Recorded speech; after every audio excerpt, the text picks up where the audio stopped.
মুনি তো বুঝতে পেরে গেছে শ্রীরামকে দেখে যে তুমি তো কোনো কারণবশে এই মনুষ্য দেহ ধারণ করেছো, তুমি তো পুরাণ পুরুষোত্তম ভগবান বিষ্ণু, তুমি তো কোনো কার্যসিদ্ধির জন্যই এই মানুষ রূপে অবতার নিয়েছ, আমি তোমার চরণে প্রণাম করি। তখন সেই বকদালভ্য মুনি বললেন যে আমি তোমার কি সেবা করতে পারি?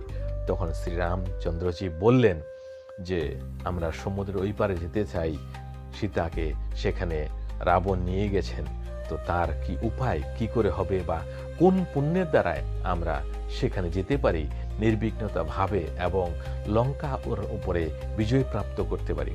তখন সেই বকদালভ্য মুনি বললেন যে মাঘ মাসের কৃষ্ণপক্ষে যে একাদশী হয় ওই একাদশীর নাম হচ্ছে বিজয় একাদশী। এই একাদশী পালন করে বড় বড় রাজা মহারাজারও বিজয় প্রাপ্ত হয়েছিল।